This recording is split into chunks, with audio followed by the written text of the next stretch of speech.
السلام علیکم نوی ویډیو سره ستاسو خلکلی ویو امید لرم چې تاسو ټول به روغ جوړ او خوشحاله وئ ژوند په مزو کې به وئ ثوابۍ کې ډېره زیاته افسوسناکه دردناکه واقعه رامخې ته شوې ټول ښایسته د 14 کالو ښایسته هلک ډېر زیات په بد حال باندې قتل دغه د 14 کالو اسماعیل هلک چا قتل وجه یې قتل کو اخر د دغه اسماعیل ګناه څه وه دوستانو اسماعیل مور او پلار په چغو چغو باندې جاري وایي موږ د خپل بچي دپاره انصاف د چا نه وغواړو دوستانو اسماعیل چا قتل کو ټول معلومات در سره په دې ویډیو کې شریکوم موږ دا ویډیو خامخا وګورئ چې پوره معلوماتونه ځان خبر کړئ د نورو معلوماتي ویډیوګانو دپاره زموږ چینل سبسکرایب کړئ تر نشان ورڅخه خامخا وښیئ چې زموږ هر یوه نوې معلوماتي ویډیو تاسو ته په اسانۍ سره میلاوي ډېر د افسوس مقام دی ډېره زیاته افسوسناکه دردناکه واقعه ثوابۍ کې رامخې ته شوې ده چې د 14 کالو اسماعیل ښایسته هلک ډېر زیات په بد حال باندې قتل شو د هغه لاش بیا د اوبو کې وغورځولی شو دوستانو ولې اسماعیل داسې کومه غټه ګناه کړې وه چې اسماعیل ته اول جنسي زیاتې او زنا وکړه بدکاري وکړه چې کله اسماعیل لاش پوسټمارټم ته لاړو د پوسټمارټم نه پته ولګېده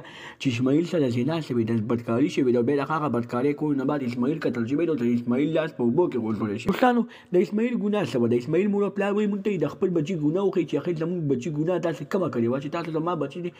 تاسو غلط کار کوئ زما د بچي عزت لوټ کوئ زما د بچي سره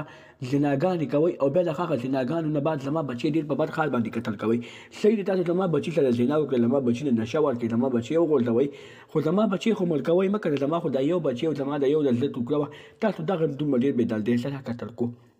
دوستانو پولیسو ته پکار دي چې اسماعیل ته انصاف ورکړي او د اسماعیل د مور او پلار فریاد وکړي د نورو معلوماتي ویډیوګانو لپاره زموږ چینل سبسکرایب کړئ تر نشان ورڅخه خامخا وښیئ چې زموږ هر یوه